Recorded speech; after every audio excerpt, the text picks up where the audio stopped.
सद्गुरु वाचुनी संसारी तारक, नसेची निष्ठंक आन कोणी. इंद्रचंद्र देव ब्रह्मादी करुणी, संशयाचे श्रेणी छेदेतिना. उघडे परब्रह्म सद्गुरूची मूर्ती, पुरविते आरती शिष्याची या. इंद्रचंद्र देव ब्रह्मादी करुणी, संशयाची श्रेणी छेदेतिना. वंचना करीते जन दुष्ट नष्ट, मुख्य श्रेष्ठ श्रेष्ठ वंदिता ते. इंद्रचंद्र देव ब्रह्मादी करुणी, संशयाची श्रेणी छेदेतिना. ज्ञानदेव म्हणे गुरुचा मी दास, ज्ञानदेव म्हणे गुरुचा मी दास. नेने साधनास आन काही, इंद्रचंद्र देव ब्रह्मादी करुणी, संशयाची श्रेणी छेदेतिना. विठ्ठल विठ्ठल.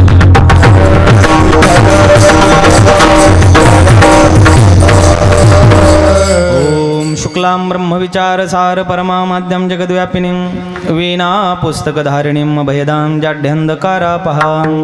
हस्ते स्फाटिकमालिकां विदधतीं पद्मासने संस्थितां. वन्दे तां परमेश्वरीं भगवतीं बुद्धिप्रदां शारदां. महायोगपीठे तटे भीमरत्यां, वरं पुण्डरीकाय धातुं मुनीन्द्रैः. समागत्य तिष्ठं तमानन्दकन्दं, परब्रह्मलिङ्गं भजे पाण्डुरङ्गं. पाण्डुरङ्गा करो प्रथम नमस्कार.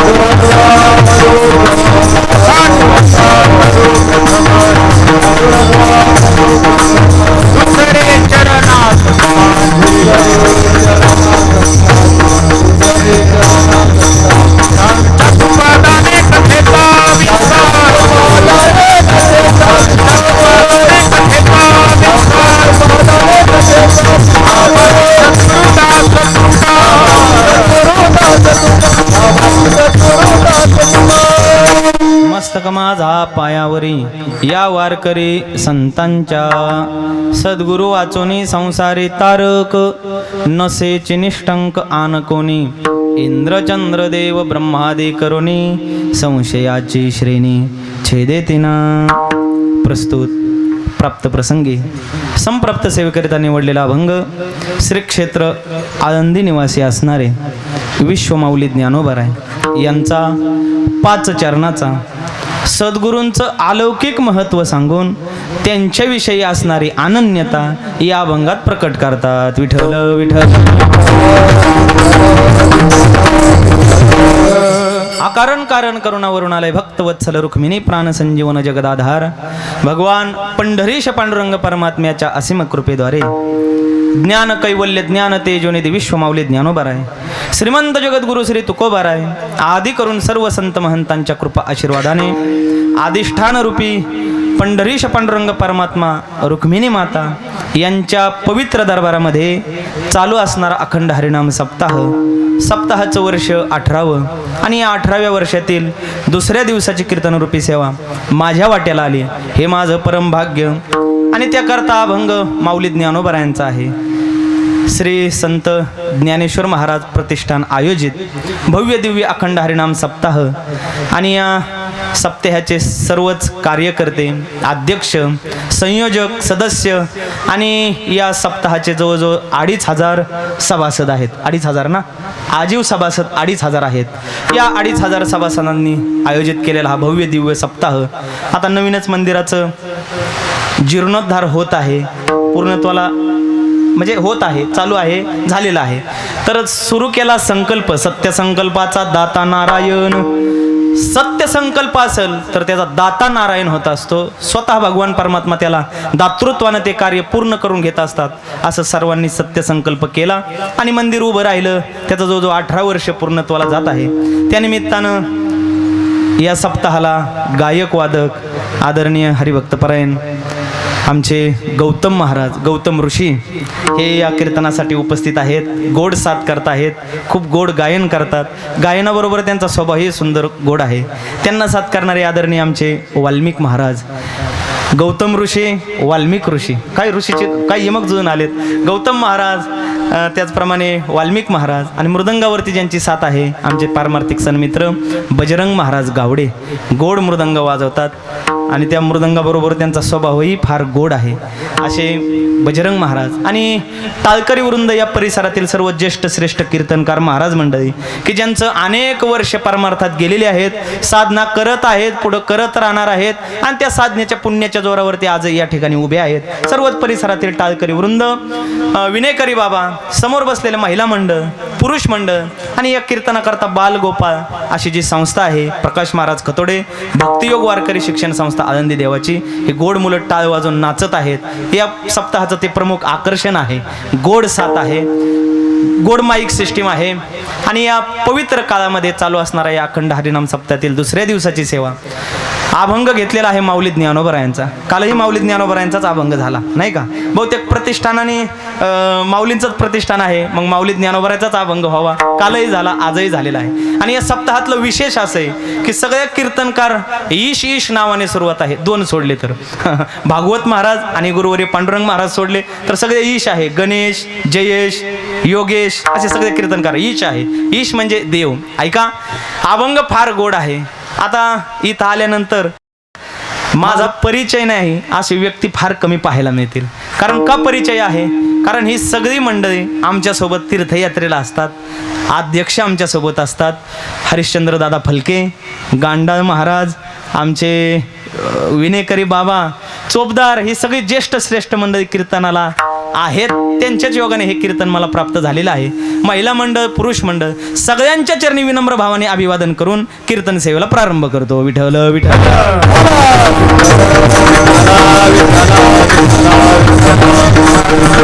अभंग 5 चरणाचा आहे. माऊली ज्ञानोबरा या अभंगातून सद्गुरूंचं अलौकिक वर्णन करतात.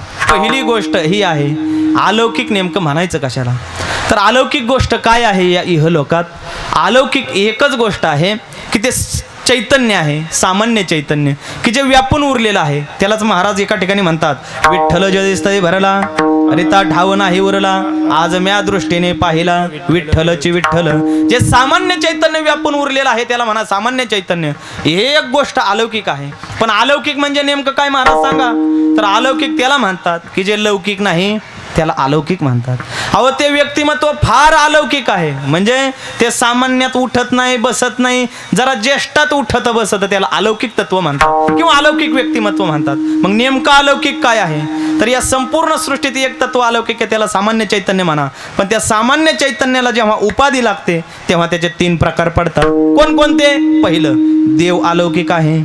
दुसरी गोष्ट, देवाचं नाव अलौकिक आहे. आणि तिसरी गोष्ट, देवमान्य संत अलौकिक आहे. देवमान्य संत सद्गुरू अलौकिक आहेत. हे आज आपल्या प्रतिपाद्य अभंगाच्या विषयात आलेले आहेत. पहिली गोष्ट, देव अलौकिक आहे. अलौकिक नेमकं म्हणायचं कशाला सांगू का? जे सामान्य लोकांना कळत नाही ना त्याला म्हणा अलौकिक. जे पंचमहाभूत तत्वात अडकत नाही त्याला म्हणा अलौकिक. आणि काळाची सत्ता ज्या तत्वावरती चालत नाही त्याला म्हणा अलौकिक. विठ्ठल.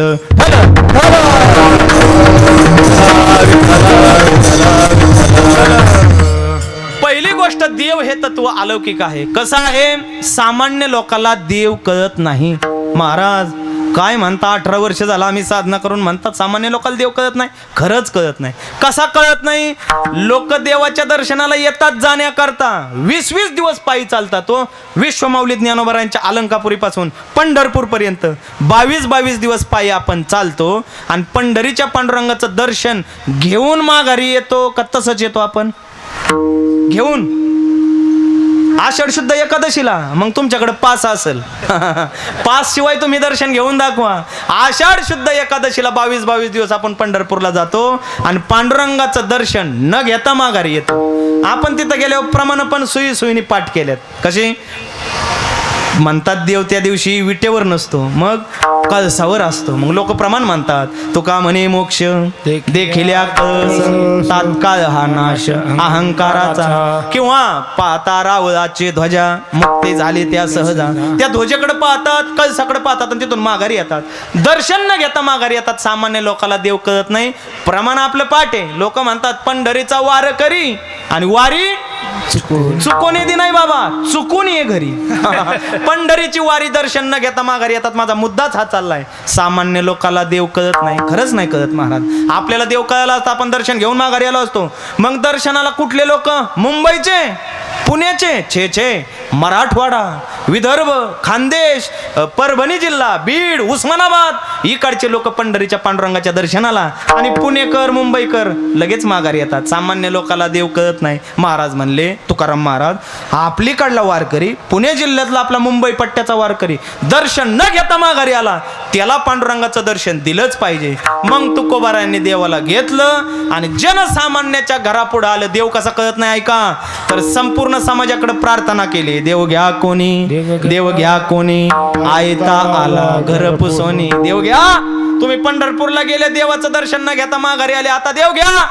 तर समाजाने विचारला, आम्ही घेतो देव, पण किती पैसे द्यायचे? महाराज म्हणले, देव घ्या फुकाट, देव घ्या फुकाट, फुकाट घ्या. पण समाजाने सांगितलं, देवाला ठेवायची जागा जे हृदय ना, ते आमचं काम क्रोधाधिक विकाराने गच्च भरले, आम्हाला देव नको.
भर साखर घ्यावी, गौतम महाराजांच्या मुखात घालावली. वा, समर्पक प्रमाण. देव न लगे, देव न लगे, साठवणीचे रुंधले जागे. आम्हाला देव नको. कारण विचारलं, का नको?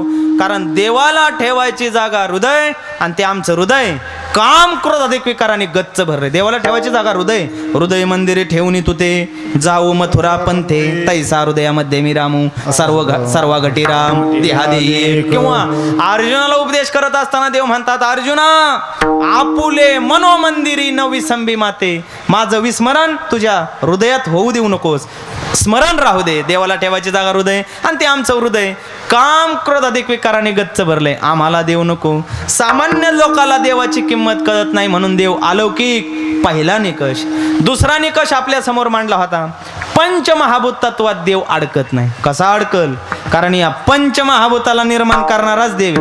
निळोबराय म्हणतात, एकलेनी कंठे म्हणून या येणे केले निर्माण, 14 भुवने, गगन चंद्र मेघ सूर्य तारांगणे, 5 हे महाभूते भौतिके भिन्ने भिन्ने हो. या पंचमहाभूताला निर्माण करणारा देव असल्यामुळे देव त्याच्यात अडकत नाही.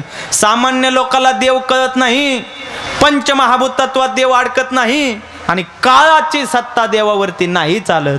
का नाही चालत? कारण अख्खं जग ज्याला भीतय असा असणारा काळ, देव म्हणतात तो माझ्या घरी कामाला ठेवलेला गडी आहे. म्या बोलविल्या वेदू बोले, म्या चालविल्या सूर्य चाले, म्या हलविल्या प्राण हले, जो जगाते चालिता मी याची नियमिला साता, जो काळ ग्रासी तसे भूता, म्हणून म्हणी अगते पंडुसुता सकळे जयाचे, आईसा जो समर्थ तो जगाचा मी नाथ, गगना आईसा साक्षीभूत तोही मीच असे. देवावर काळाची सत्ता चालत नाही, सामान्य लोकाला कळत नाही. पंचमहाभूत तत्वात अडकत नाही, काळाची सत्ता देवावरती चालत नाही. देव तत्व अलौकिक पहिलं तत्व झालं. दुसरं तत्व आपल्या समोर मांडलं होतं, देवाचं नाव अलौकिक आहे. तुम्ही ऐकताय सगळेजण का? तुम्हाला एकदा चहा सांगायचा नको? ऐका. दुसरं तत्व सांगितलं, देवाचं नाम अलौकिक. कसं अलौकिक? सामान्य लोकाला कळत नाही. खरंच आहे ना महाराज? आपल्याला देवाच्या नामाची किंमत कळत नाही. कळाले असते ना तर सततच विठ्ठल विठ्ठल आपण चिंतन केलं असतं. ज्या आरती आपण करत नाही त्या आरती समजून जा, अजून आपल्याला देवाच्या नामाची किंमत कळाली नाही. का कळाली नाही माहितीये का? या नामाच्या पाठीमागे एक दोष आहे. कोणता दोष आहे? नाव हे फुकट आहे. नाव का पैशावर असतं? लोकांनी रांगा लावल्या असत्या, रेडमिशीवर घ्यायला कशा रांगा लावल्या तशा लोकांनी रांगा लावल्या असत्या. हे फुकट आहे ना नाव. नाव फुकट आहे त्यामुळे त्याची आपल्याला किंमत कळत नाही. त्याचा परिणाम काय याची किंमत आपल्याला कळत नाही म्हणून लोक नाव घेत नाहीत. कोण कोण घेत नाहीत? अहो कोणीच घेत नाही. कोणी घेत नाही महाराज असं कसं म्हणता? आम्ही तर रोज घेतो. अहो रोज घेता पण सारखं कुठं घेता? आता ऐकणारे नाही घेत, सांगणारे तर कुठं सारखं सारखं घेते? नाही घेत. लोकांना म्हणलं ना राम राम म्हणा, राम राम, तर लोक म्हणतात वेलकम वेलकम.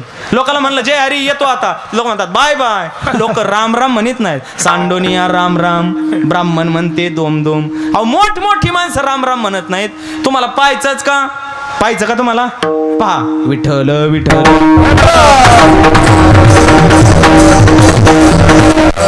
तुम्ही पाहिलं पण तुम्ही माझ्याकडे पाहिलं, शेजारच्याकडे नाही पाहिलं.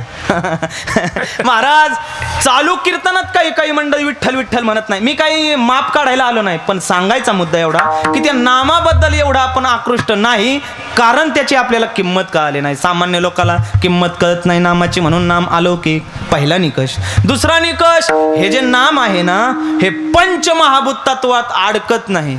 कसं अडकल? जिथपर्यंत आपली नजर जाते तिथपर्यंत हे पृथ्वी तत्व आहे. आपण चालताना पाहतो आभाळ टेकल्यासारखं दिसतं आपल्याला. कुठं दिसतं? आता तुम्हाला इथं पाहिलं ते बिल्डिंगलाच टेकल्यासारखं दिसेल, पण मोकळ्या पटांगणात ते असं जमिनीला टेकल्यासारखं दिसतं. त्याला मराठी भाषेत शुद्ध शब्द आहे क्षितिज. क्षितिज म्हणतो आपण. आणि त्या क्षितिजापर्यंत चालत जा, पुन्हा काय दिसेल आपल्याला? लांब तिथून पुढे गेलं का पुन्हा आपल्याला जमीन तत्वच दिसेल. इकडे नका जाऊ, इकडे समुद्र दिसेल तुम्हाला. जिथपर्यंत चालत जाऊ तिथपर्यंत भूमी तत्व आहे, म्हणजे हे जमीन तत्व आहे. पण आपण भूगोलात शिकलो जमीन फक्त 29% आणि 71% पाणी आहे. म्हणजे या भूमीपेक्षा मोठं पाणी तत्व आहे. पाण्यापेक्षा मोठं तेज तत्व आहे. तेज म्हणजे प्रकाश. प्रकाश तत्व मोठं आहे. कितीही अंधार असू द्या, काल सप्ताह सुरू झाला, किती अंधार रात्र होती हो काल, पण कितीही अंधारी रात्र असू द्या अमावस्याची, सूर्य उगवल्याबरोबर अंधार कुठं निघून जातो. सूर्य उगवायची वाट बघू नका. सूर्या पुढे प्रकटे प्रकाश जायचा. सूर्य उगवायच्या आधीच अंधार कुठं निघून जातो कळत नाही, 12 वाटांनी पळून जातो. म्हणून तेज तत्व मोठं. पृथ्वीपेक्षा आप म्हणजे पाणी मोठं, त्याच्यापेक्षा तेज तत्व मोठं. त्या तेजापेक्षा काय मोठं असेल तर वायू तत्व मोठं. वायू म्हणजे वारा. दार बंद करा, दार बंद करा. का हो? काय नाही म्हणले, दिवा लावलाय तो विझल. दार बंद करा, वारा कुठं पण घुसतो. वारा तत्व मोठं. आणि त्या वाऱ्यापेक्षा मोठं काय असेल तर आकाश तत्व मोठं आहे. आकाश सर्वत्र वसावे. आकाश नाही अशी जागा नाही. आकाश म्हणजे काय? मोकळी जागा. मोकळी जागा कुठं नाही, सगळीकडेच आहे. पण खरं सांगू, त्या आकाशापेक्षाही मोठं आमचं नाम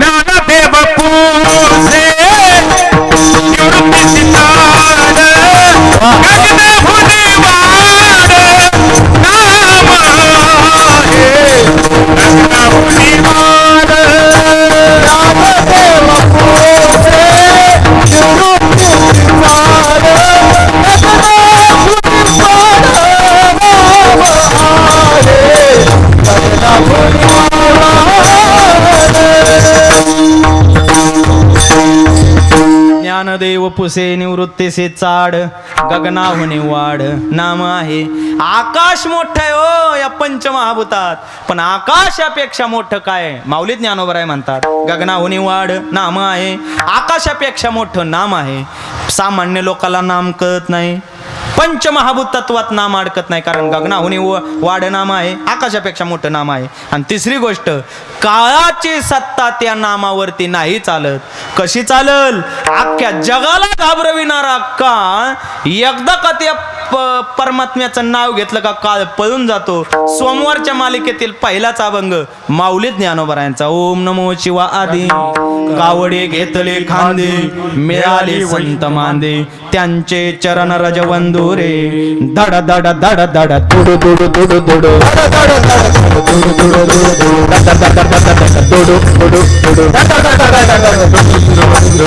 सुटला हरी काळा बापुरिया रे.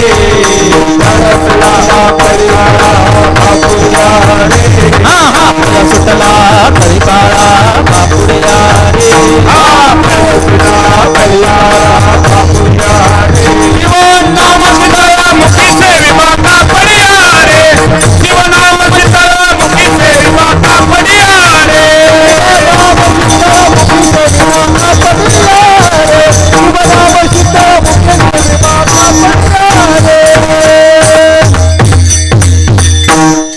भगवान परमात्म्याचं नाव घेतल्यावर काळ कसा पळून जातो माऊली ज्ञानोबा वर्णन करतात. दड दड दड दड तुडू तुडू तुडू कसा पकवाज असतोय पत्र्यावर दगड पडले आणि धन धन धन धन असा पकवाज वाजला पाहिजे. वारकऱ्याचं कीर्तन असं युद्ध पातळीवर चाललं पाहिजे. सप सप सप नाही तर काय जण तो का म्हणे माझे खाली बस. ऐका, सामान्य लोकांना नाम कळत नाही, पंचमहाभूत तत्वात नाम अडकत नाही, काळाची सत्ता त्या नामावरती चालत नाही. प्रातस्मरणीय पांडुरंग बाबा वैद्य म्हणायचे, देवाचं नाव घेतल्यावर काळ चिंग चिंग चिंगाट पळून जातो. झिंग झिंग झिंगाट नाही तर काहींच्या ते बी ध्यानात यायला बसलंय. काळ पळून जातो देवाचं नामस्मरण केल्यानंतर. सामान्य लोकांना नाम कळत नाही, आपल्याला आळस नका देऊ. पंचमहाभूत तत्वात अडकत नाही आणि काळाची सत्ता त्या नामावरती चालत नाही. नाम अलौकिक. आणि तिसरा विषय प्रतिपाद्य अभंग करता घेतलाय, सद्गुरु अलौकिक, देवमान्य संत अलौकिक. कसे अलौकिक? पहिला निकष, सामान्य लोकांना अजिबात कळत नाही. संत, साधू संत, सत्पुरुष, सद्गुरु सामान्य लोकांना कळत नाही. बरं पहा ना, विश्व माऊली ज्ञानोबरांच्या त्या काळामध्ये किती लोकांना कळाले माऊली. कळाले असते तर काही लोकांनी चांगल्या लोकांनी कोरांना दिलं होतं, पण काही येडे हळदीने त्यात माती टाकायचं काम केलं. सामान्य लोकांना साधू संत कळत नाही. ते गेल्यावर मग त्यांचा मोठा उत्सव साजरा करतात, पण जिवंतपणे त्यांना अजिबात किंमत देत नाही. सामान्य लोकांना साधू संत कळत नाहीत. पहिला निकष. दुसरा निकष, साधू संत सद्गुरु हे पंचमहाभूत तत्वात अडकत नाहीत. कसे अडकतील? तुम्ही फक्त मला साधूचं नाव सांगा, संतांचं नाव सांगा, मी तुम्हाला तत्व सांगतो कोणत्या तत्वाला जिंकलं. सांगा एखाद्या साधूचं नाव, संतांचं. का तुम्ही नाही सांगायचं कबूल केलंय? नका सांगू, मीच सांगतो. घ्या विश्व माऊली ज्ञानोबारायांचं वर्णन. माऊली ज्ञानोबाराय, निवृत्तीनाथ महाराज, सोपानदेव या साधूंनी पृथ्वीत समाधी घेऊन त्यांनी पृथ्वी तत्वाला जिंकलं. पृथ्वी हे तत्व आहे. माझ्या चित्तकला मुक्ताईने आकाशात वीज चमकावी आणि क्षणार्धात अंतर्धान पावी अशा चित्तकला मुक्ताई माता गुप्त झाल्या. त्यांनी तेज तत्वाला जिंकलं. तर माझ्या नाथ महाराजांनी हा देहच घेऊन पाण्यात गेले, त्यांनी जलतत्वाला जिंकलं. नाथ षष्ठी येते बघा आता 15 दिवसात, त्यांनी जलतत्वाला जिंकलं. तर माझ्या जगद्गुरु श्री तुकोबारायांनी हा देह इथंच जाळायचा असतो, नाही तर पुरायचा असतो, पण अद्भुत अशी क्रांती केली की हा देह घेऊन आकाश मार्गे ते वैकुंठाला गेले. त्यांनी आकाश तत्वाला जिंकलं. पाचही तत्वाला जिंकणारी ही महापुरुष होती. आपण ज्यांचं भजन करतो, आपण ज्यांना सद्गुरू म्हणतो, आपण ज्यांना संत म्हणतो, ते देवमान्य आहेत का समाजमान्य हे पाहावं. त्यांनी कोणत्या तत्वाला जिंकलं का याचा अभ्यास करावा, मगच त्यांच्या पाठीमागं लागावं. हे तत्व जिंकणारे साधू संत होते. सामान्य लोकांना कळत नाहीत, पंचमहाभूत तत्वात अडकत नाहीत. आणि तिसरी गोष्ट, काळाची सत्ता त्यांच्यावरती चालत नाही. माऊली ज्ञानोबारायांना काळ नेण्याकरता आला 16व्या वर्षी. तर संत श्रेष्ठ निवृत्तीनाथ दादांनी 2 बोटं दाखवली, काळ निघून गेला. पुन्हा 18व्या वर्षी आला, मग स्वपनदेवानी 2 बोटं दाखवली, काळ निघून गेला. पुन्हा 2 वर्षांनी आला 20व्या वर्षी, आणि मग चित्तकला मुक्ताईने 2 बोटं दाखवली. जो काळ निघून गेला अजून माघारी आला नाही. काळाची सत्ता साधू संतांवरती नाही चालत. थोडा इको झालाय का? थोडा कमी करा. जगद्गुरु श्री तुकोबारायांना नेण्याकरता देव विमान घेऊन आले पुष्पक नावाचं. आणि पूर्वी काय लोहगावला होतं, आता आहे, पण देहूला काय विमानतळ नव्हतं. पूर्वी देहूगावला विमानतळ नव्हतं. आता आहे का देहूला? आता बी नाही, पूर्वी नव्हतं, आता बी नाही. ऐकता ना तुम्ही? ऐका. पूर्वी नव्हतं ना, आता बी नव्हतं विमानतळ नव्हतं. मग देवाला विमान थांबवायची जागा कुठं? देवाने विमान आणलं आणि उंच विमान इंद्राणीच्या पलीकडे उभं केलं, नदीच्या पल्ल्याड देवाने विमान उभं केलं. उभं केल्यानंतर देव देहू गावात आले आणि महाराजांना म्हणले, महाराज चला वैकुंठाला. अहो अष्टमीला, अहो माझी येण्याची तिथं फाल्गुन वद्य द्वितीय आहे, बिजेला मी येणार तुमच्या बरोबर, थांबा. आणि देवाला 5-6 दिवस थांबवलं आणि निघाला. सूर्योदय झाला. आता देव म्हणले चला माझ्या बरोबर येतो. पण जायची सोय काय आहे? म्हणले मी विमान घेऊन आलोय. कुठे? नदीच्या पलीकडं. गेले नदीच्या पलीकडं. तुकाराम महाराजांनी ते विमान पाहिलं. उंच विमान होतं, काही पटरी नव्हती, त्यामुळे विमान उभा करायला जागा नव्हतं. उंच विमान उभं केलं. तुका महाराजांनी पाहिलं, विमानात पाय ठेवायला जागा नाही, खुर्ची नाही न शिडी बी नाही. महाराजांनी विमानाला एक प्रदक्षिणा मारली, पण काही पाय ठेवायला जागा नाही. देवाकडे पाहून महाराज म्हणले, देवा आला का पाय ठेवायला तरी जागा ठेवायची, मी कसं काय पाय वरती ठेवायचा? तर देव म्हणले थांबा, मी सोय करतो. महाराज म्हणले आता तू सोयच नको करू, मीच माझी सोय करतो. आपुले आपण करा सोडवून, मीच माझी सोय करतो. आणि महाराजांनी पाहिलं तर जसं देहुगाव महाराजांना वाट लावायला आलं होतं तसा काळ सुद्धा वाट लावायला आला होता. आणि यमाकडे पाहिलं महाराजांनी, यमाला आवाज दिला, यमा इकडे. महाराज यमच पळत आला. काळजी नका करू, कीर्तनात येत नाही. यम पळत आला, काय केलं, यम वंदितो चरणी. महाराजांचं दर्शन घेतलं, महाराजांकडे पाहून म्हणतो, बोला महाराज काय सेवा करू. काय सेवा करू, दिसत नाही तुला, बराच वेळ झाला विमानाला प्रदक्षिणा मारतोय, काही केलं पाय ठेवायला जागा नाही विमानात, खाली वाक. महाराज खाली वाकवलं. कोणाला, काळ आला. आणि त्याच्या मस्तकावरती पाय देऊन महाराज आकाश मार्गे वैकुंठाला गेले.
काळाच्या मस्तकावरती पाय दिला आणि आकाश मार्गे वैकुंठाला गेले.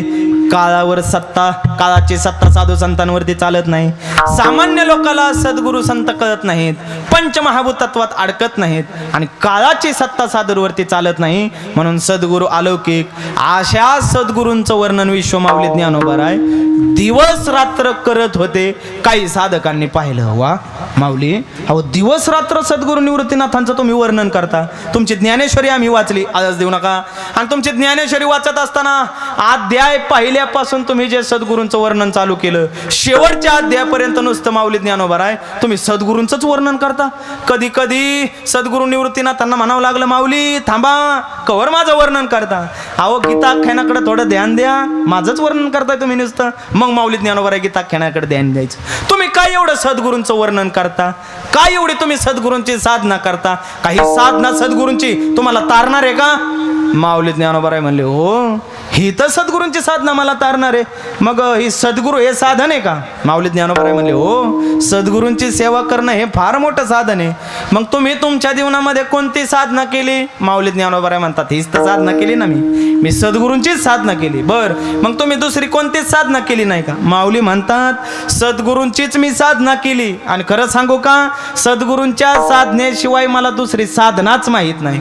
हो महाराज, हो हे माऊली ज्ञानोबा राय म्हणतात, मी सद्गुरूंच्या साधनेशिवाय दुसरी कोणतीच साधना केली नाही. नाही तर केली तर नाही तर नाहीच नाही, पण मला दुसरी साधनाच माहीत नाही. हेच महाराज अभंगाच्या शेवटच्या म्हणजे 5व्या चरणात सांगतात. ज्ञानदेव म्हणे गुरुचा मी दास, ज्ञानदेव म्हणे गुरुचा मी दास, ज्ञानदेव म्हणे गुरुचा मी दास, ज्ञानदेव म्हणे गुरुचा मी दास, ज्ञानदेव म्हणे गुरुचा मी दास, ज्ञानदेव म्हणे गुरुचा मी दास, ज्ञानदेव म्हणे गुरुचा मी दास, ज्ञानदेव म्हणे गुरुचा मी दास,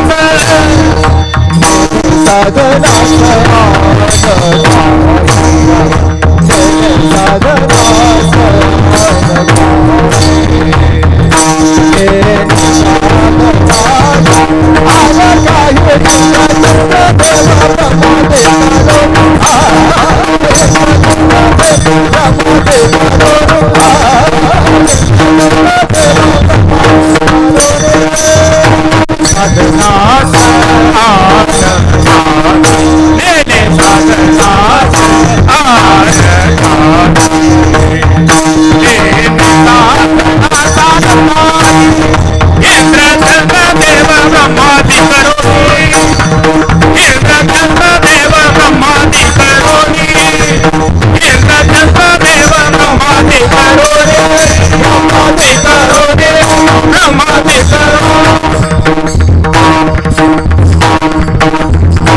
वा माऊली ज्ञानोबाराय शेवटच्या चरणात म्हणतात की मी दुसरी साधना केली तर नाहीच नाही, पण मला दुसरी साधना माहीत नाही.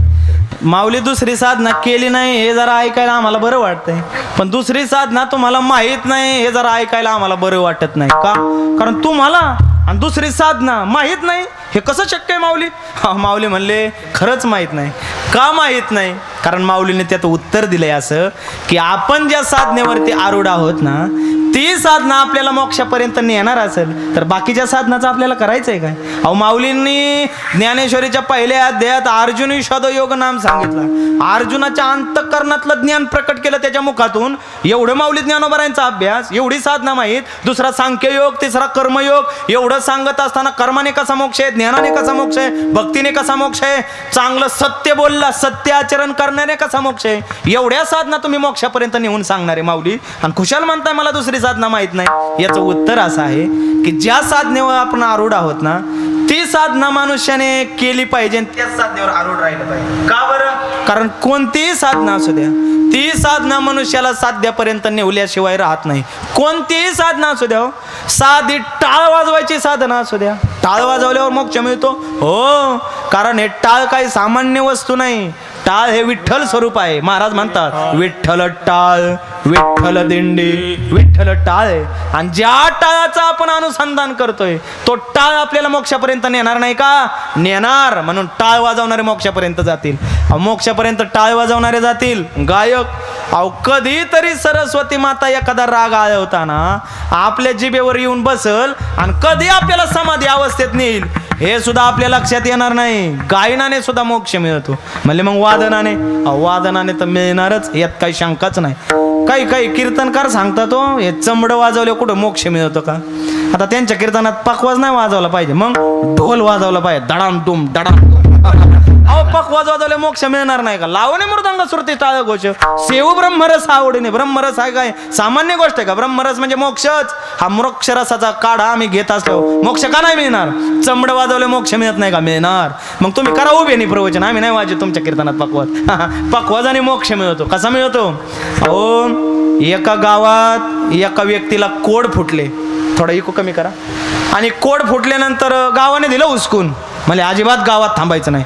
महाराज तो बिचारा वनात गेला. हो वनात गेला ना एक काही साधूंची गाठ पडली. साधू म्हणले वा कशाला आला? म्हणले हातापायाला कोड फुटले, गावाने काढून दिलं.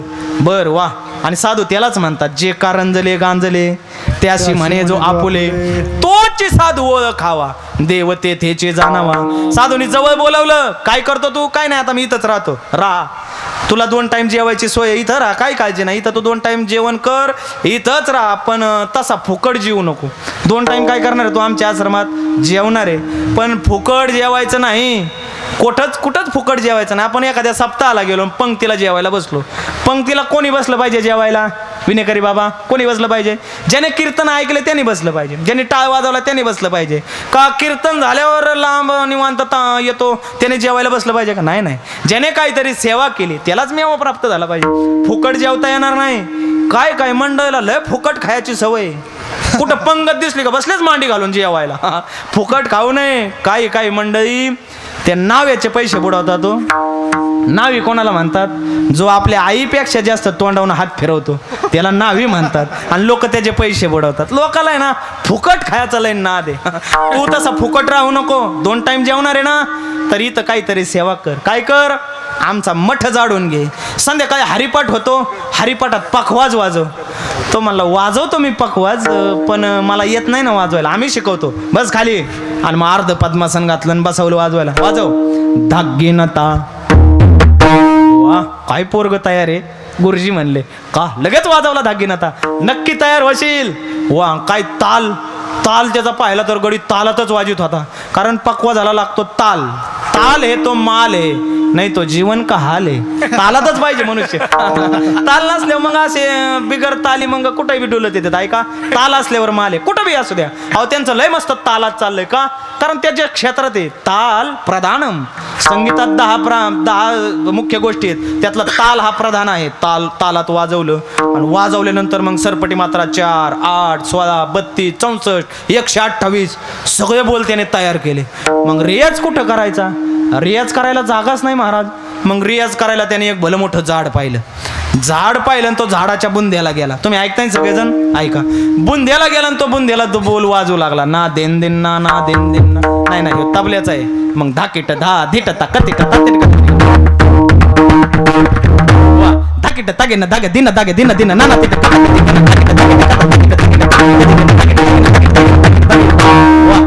कत्ता धिकिट धिकिट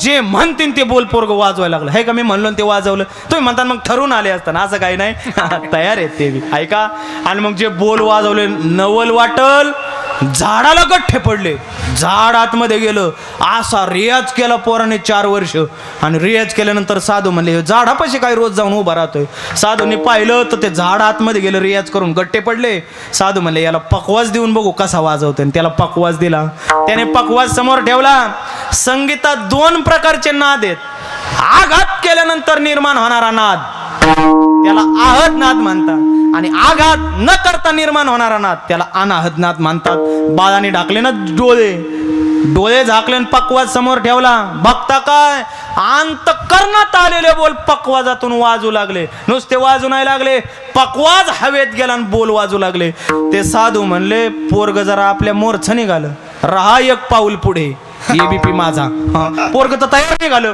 आणि जे वाजवायला लागलं पोरग मनात आणलेले बोल पकवाजात वाजायला लागले नवल आहे का नाही हे तर नवल सोडा ते वाजवता आवाज यायला लागला ना अंगावरचे कोड निघून गेले कोड तर निघून गेले पण पखावत घराण्यात त्याचा घराणा तयार झाला कोडियाचा कोरिया कैसा झाला तुम्ही सगळे शिकलेली मंडळी आहेत या गुगलवर टाकून बघा कोडियाचा कोरिया कसा झाला 2 घराणे आहेत मुख्य कुदमसिंह आणि नाना पानसे या कुदमसिंह घडलेली कथा आहे कोडियाचा कोरिया झाला घराणा तयार केला त्याने कशाची कृपा पकवाजाची त्याला पुढे मोक्ष प्राप्त झाला कोड तर निघून गेले रोगही जातात या साधनेने जर सामान्य साधना केली तर रोग बरे होतात मोक्ष प्राप्त होतोय तर सद्गुरूंची सेवा केल्यानंतर का होणार नाही माऊली ज्ञानोबा म्हणतात मी सद्गुरूंची साधना केली म्हणून मला दुसरी साधना माहित नाही का बरं कारण आपण ज्या साधनेवरती आरूढ आहोत ना ती साधना आपल्याला इतकी मुख्य दिसली पाहिजे की बाकीच्या साधना त्याला गौण वाटल्या पाहिजे म्हणून माऊली ज्ञानोबा म्हणतात मी ती साधना केली तुका ज्ञानदेव म्हणे गुरुचा मी दास नेने साधनास आन काही मला दुसरी साधना माहित नाही ठीक आहे माऊली तुम्हाला दुसरी साधना माहित नाही तुम्ही दुसरी साधना करत नाही एवढं काय तुम्ही सद्गुरूंच्या साधनेत गुंतलेले आहात तुम्ही सद्गुरूशिवाय दुसरं कोणी पाहिलंच नाही माऊली म्हणले हो माऊली ज्ञानोबरायांचा जर आपण इतिहास पाहिला त्यांचं जर आपण चरित्र पाहिलं तर त्यांना सद्गुरू निवृत्तीनाथांशिवाय दुसरं काहीच दिसलं नाही का बरं कारण त्यांनी सर्वस्व निवृत्तीनाथांच्या चरणी अर्पण केलं होतं माऊली ज्ञानोबरायांचा चरित्राचा अभ्यास करा माऊली ज्ञानोबरायांना जेव्हा आई वडील सोडून जात असताना रात्री विठ्ठल पंतांनी उठवलं रुक्मिणी माताला 12 वाजले अगं रुक्मिणी उठ दुपारी धर्म मार्तंडांची सभा झाली सभेत निर्णय झालाय काय आपल्या मुलांना त्यांनी आपल्या जातीत घ्यावं असं वाटत असेल तर आपल्याला निघून जावं लागेल चल उठ महाराज उठले ना विठ्ठल पंत का बरं कारण आले वैराग्य डोळं समूर्ती म्हणतं वैराग्यच घेऊन जन्माला आले होते निघाले मग पतीची या माता अनुसरून पतिव्रता रुक्मिणी माता निघाल्या पण आता 4 भावंडांना सोडून जायचं मुलांना आईचं हृदय येते महाराज मग आईने निवृत्तीनाथांच्या तोंडावरचं पांघरून काढलं एकच पांघरून आहे चौघाच्या अंगावर इकडं मुक्ताई मातेने ओढलं तर निवृत्तीनाथ दादा उघडे पडत होते आणि निवृत्तीनाथ दादांनी ओढलं तर मुक्ताई माता उघड्या पडल्या होत्या एकच पांघरून आहे काय परिस्थिती असेल हो 4 भावंडांच्या चेहऱ्यावरचं पांघरून काढलं शेवटी चित्काला मुक्ताईचं तोंड भरून पाहिलं महाराज आसरू अनावर झाले आणि ते आसरू अनावर डोळ्याच्या रूपाने वाहू लागले इकडं बाहेर विठ्ठल पंत इंद्राणीकडे तोंड करून थांबलेत येती का चाललं बघ महाराज निघाले ना झपझप मग पतीची या माता निघाली रुक्मिणी माता आहे. जेव्हा जेव्हा संत वाङ्मयामध्ये स्नेह आडवा आला तेव्हा संतांनी स्नेह बाजूला टाकून जे साध्य आहे तेच धरलं, स्नेह बाजूला टाकला, निघाली पतीच्या माग आणि चिठ्ठी लिहून ठेवली होती म्हणतात. शेवटी निवृत्तीनाथ दादांनी सकाळी उठल्यानंतर पाहिले आई बाबा गेले, अशा गावाला गेले, परत काही माघारी येणार नाही. महाराज खांबाला टेकून बसले, रडू लागले. कधीच निवृत्ती अवस्थेवरून प्रवृत्ती अवस्थेवर नाही येणारे निवृत्तीनाथ महाराज रडतात. मग ज्ञानोबाराय उठले, डोळे पुसले, शांत बसले. माऊलींनी विचारलं कुठे आहेत आई बाबा? म्हणले गेलेत गावात, येतील थोड्या वेळानंतर. स्वपनदेवानी विचारलं कुठे आहेत आई बाबा? गेलेत गावात, येतील थोड्या वेळानंतर. आणि मग शेवटी नंबर आला चित्काला मुक्ताईचा आणि मुक्ताई मातेने विचारलं कुठे आहेत आई बाबा? म्हणले गावात गेलेत, येतील थोड्या वेळानंतर. लहान मूल कधी रडण सांगता येत नाही. थोडा वेळ झाला आणि मुक्ताई माता रडायच लागल्या. आणि कुठे आहे आई बाबा? ते मुक्ताईचं रडणं पाहिलं, निवृत्तीनाथ दादा रडायला लागले. निवृत्तीनाथ दादाचं रडणं पाहिलं आणि स्वपनदेव रडायला लागले.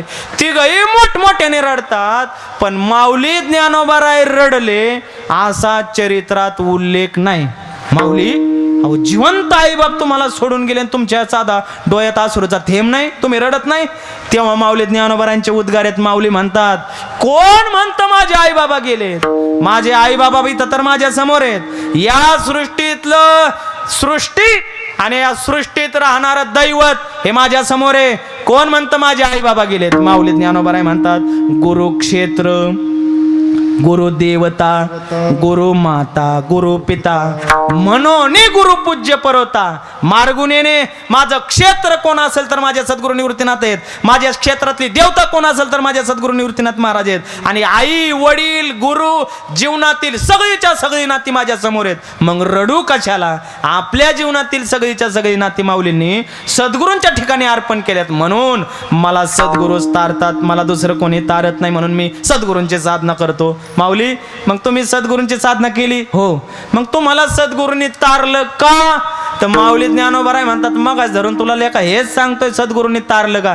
त्यांच्याशिवाय आता तुला चकारात्मक सांगतो, त्याशिवाय कळणार नाही. सद्गुरूंशिवाय या इहलोकात दुसरं कोणीच तारू शकत नाही. अभंगाचं पैसे सद्गुरु वाचोनी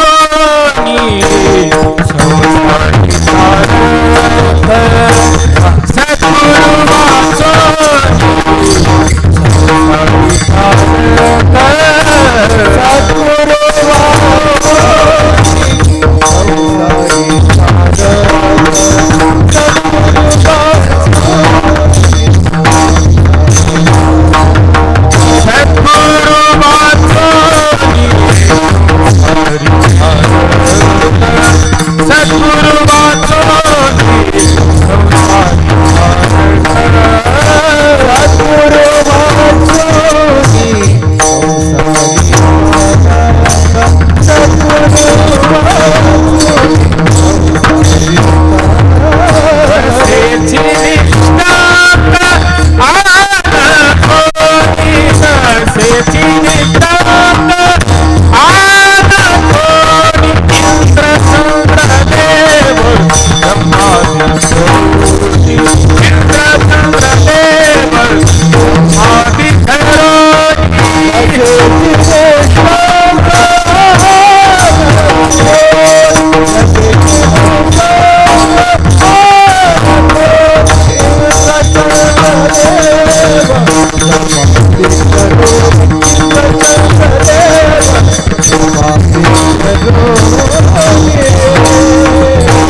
पहिल्या चरणात सांगतात सद्गुरु वाचोनी संसारी तारक नसेच निष्टंक आन कोणी. सद्गुरूंशिवाय दुसरं कोणी तारत नाही. आता ऐका, सद्गुरूंशिवाय दुसरं कोणीच तारत नाही. मी साधना केली, मी तरलो, ज्ञानदेव म्हणे तरलो तरलो आता उद्धरिलो गुरु कृपे. मी सद्गुरूंच्या कृपेनेच माझा उद्धार झाला आणि सद्गुरूंशिवाय दुसरं कोणीच तारत नाही.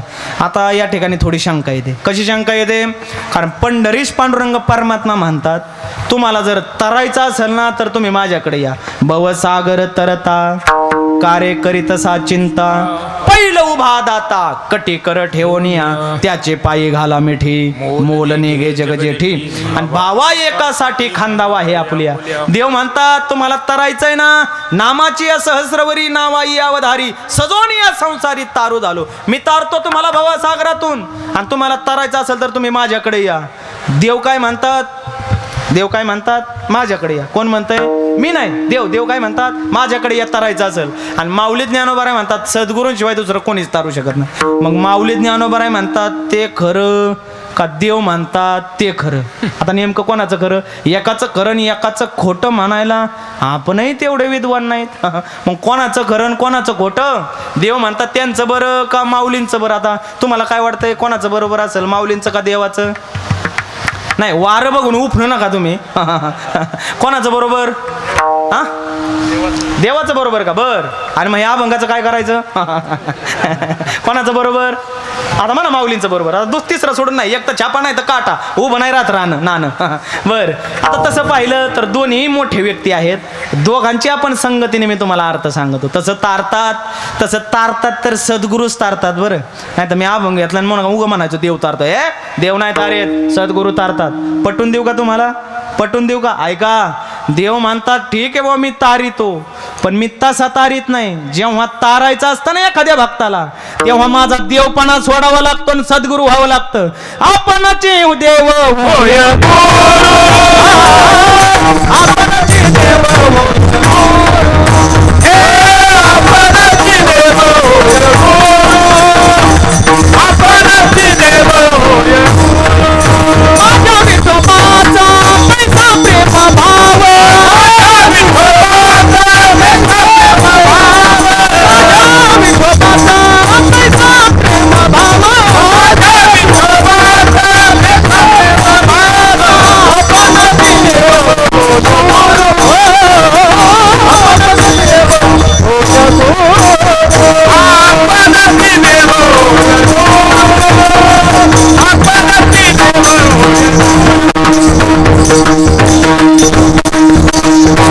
देव म्हणतात तुम्ही म्हणताय ना माऊली ज्ञानोबरांचंच खरंय माऊली देव म्हणतात जेव्हा एखाद्या भक्ताचा उद्धार प्रमाण काय आहे माझा प्रेम भाव आहे का एखाद्या भक्ताचा उद्धार करायचा आहे ना मला देवपणा सोडावा लागतो आणि मला सद्गुरू व्हावं लागतं आपणचे देव होय गुरु होऊन तारतात म्हणजे मग गुरु कसे तारतात तसं पाहिलं तर तरण्याची क्रिया जेव्हा होते ना मावशी आजच देऊ नका तुम्हाला वाटलं काय प्रमाण झालं काय मावशी विषय काय नाही महाराज नाही काय म्हणत मावशीचं ऐका देव म्हणतात माऊली ज्ञानोबा म्हणतात एखाद्या भक्ताला तरायचंय तसा तो भक्त तरत नाही तरण्याची क्रिया कशी आहे तर ज्ञानविनय के उपाय करीशी जितुके तीही गुंपसे अधिकी रुखीये मोक्ष तसा मिळत नाही ज्ञानाने मिळतो तैसे मोक्ष देईल ज्ञान येथे किरण नाही आन परी थारे आईसे मन शुद्ध व्हावे किंवा ज्ञानविना मोक्ष नाही हा सिद्धांत वेद बोले हात उभारून वेद हात वर करून सांगतोय का ऐका ज्ञानाशिवाय मोक्ष नाही वेद सांगतोय मग जिथं ज्ञानाशिवाय मोक्ष नाही तिथं सद्गुरू कसा देतात ऐका ते ज्ञान उगा आपल्याकडे नाही ते सद्गुरूशिवाय ज्ञान थांबतच नाही माऊली ज्ञानोबा म्हणतात गुरु तेथ ज्ञान ज्ञानी आत्मदर्शन दर्शनी समाधान आती जैसे ते सद्गुरूंकडे ज्ञान आहे मग ते सद्गुरू आपल्या मस्तकावरती हात ठेवून आपल्याला तत्वमसी महावाक्याचा बोध करून तारतात अशी प्रक्रिया आहे सद्गुरूंची तारण्याची म्हणून माऊली ज्ञानोबा म्हणतात जर सद्गुरूच तारणार असतील तर मग कायला पांडुरंगाकडून बाकीच्या देवाकडे जायचं म्हणून माऊली ज्ञानोबा म्हणतात सद्गुरू वाचुनी संसारी तारक नसेचे निष्ठंक आन कोणी म्हणजे मी काय तुम्हाला देवाकडे जाऊ नका असा आग्रह नाही करत या अभंगात मला असं आलंय त्यामुळे जसं वारं असेल तसं उपणावं लागत एखाद्या गोष्टीचं वर्णन करायचं असतं एक सहजीची निंद दिले एखाद्याचं वर्णन केलं का दुसऱ्याच्या आपोआप अवनिंदा होत असते आता मी इथं सगळ्यात बसलेले पैकी या आपलं संजय भाऊ यादवांचं नाव घेतलं तर हे खाली बसलेले म्हणते मी काय मग उगं लावली काय माय हे कॅमेरा नाही आता त्यांचं नाव नव्हतं माहित म्हणून असं उदाहरण दिलं बरं मी यांचं नाव मला माहिती आहे संजयजी यादव आहे ना बरोबर काय चुकतंय का बरोबर आहे ना ऐका सांगायचा मुद्दा एवढा सद्गुरू तारतात सद्गुरूशिवाय दुसरं कोणी तारू शकत नाही सद्गुरू वाचोनी संसारी तारक नसेचे निष्ठंक आन कोणी दुसरं कोणीच तारू शकत नाही कोणीच तारू शकत नाही हो कोणीच तारू शकत नाही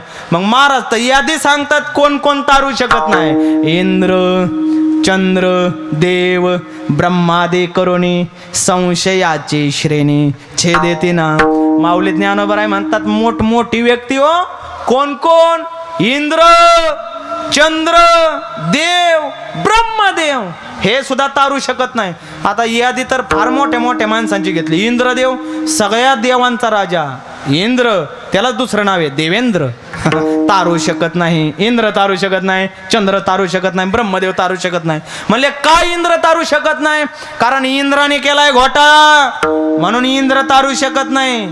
चंद्राने बी केलाय घोटाळा म्हणून चंद्र तारू शकत नाही. आणि ब्रह्मदेवाचं कीर्तनात सांगण्यासारखं नाही म्हणून सांगत नाही. काय केला इंद्राने घोटाळा? इंद्राने केला घोटाळा आनंदित म्हणून इंद्राने स्नान करावं लागलं. इंद्रा पडली बघे, चंद्र झाला काळा. दोघांनी घोटाळे केले आणि चंद्राला चंद्रभागेत पंढरपूरला जाऊन स्नान करावं लागलं म्हणून दोघं मुक्त झाले. ब्रह्मदेव अजून लटकलाय बरं तसाच, कारण त्याने मोठा घोटाळा केलाय. आता मोठमोठे घोटाळेवाले सध्या घोटाळा केला का ईडी माग लागते, त्यामुळे त्यांनी देवाची कास धरून त्यांनी परिवर्तन केले. जाऊ द्या. सांगायचा मुद्दा असा की इंद्र, चंद्र, देव, ब्रह्मादे करुणी संशयाचे श्रेणी छेदेते ना. कोणकोणते संशय येतो? को बुद्धी को निवेशया को आभास. ही बुद्धी म्हणजे काय? हा आभास म्हणजे काय? हे जगत कोणी निर्माण केलंय? हे शरीर पंचमहाभूताचं कसं काय तयार होतं? शेवटी पंचमहाभूताला कसं काय अर्पण करायचं? यासारखे निरुत्तरित करणारे जे काही प्रश्न आहेत, अज्ञान आहेत, त्याला म्हणा संशय. हे संशयाची शृंखला सद्गुरूंशिवाय दुसरी कोणी सोडवू शकत नाही. म्हणून संशयाची श्रेणी छेदेते ना, सोडवत नाही. मग कसे आहेत सद्गुरू? सद्गुरूचं वर्णन आहे का? उघडे परब्रह्म. सद्गुरूंचं वर्णन केलं. सद्गुरू हे उघड परब्रह्म आहे. उघडे परब्रह्म सद्गुरूची मूर्ती उघड परब्रह्म आहे. काय करतात ते? पुरविते आरते शिष्याची इच्छा पूर्ण करतात. सद्गुरू हे उघड परब्रह्म आहे. तुम्ही ऐकताय सगळेजण? ऐका. सद्गुरू का उघडे परब्रह्म आहे? कारण आपल्याला लागले अज्ञानाची संगत म्हणून आपण झालो जीव. देवाला लागला मायेचा संग म्हणून देव झाला ईश्वर, म्हणजे ब्रह्म झाला ईश्वर. आणि सद्गुरूंना कशाचा संग आहे? सद्गुरूंना संगच नाही, ते उघडे म्हणून उघडे परब्रह्म. सद्गुरूची मूर्ती उघडे येते म्हणून त्याच्या जवळ गेला रे गेला की तो मनुष्य मुक्त होतो. उघड परब्रह्म आहे. उघडे परब्रह्म सद्गुरूची मूर्ती. काय करतात ते? पुरविते आरते शिष्याची आरती नाम इच्छा. सद्गुरू शिष्याची इच्छा पूर्ण करतात. काय असते व शिष्याला इच्छा? काय नाही. सद्गुरू तुम्ही काही एकदा डोळे झाकले का तुमच्या मठावर मला बसू द्या, ही असते काय शिष्याची इच्छा. शिष्याची ती इच्छा नसते. मग काही मी उद्धार पावेन, काही कृपा करेल नारायण. आईसे तुम्ही सांगा संतजन, करा समाधान चित्त माझे.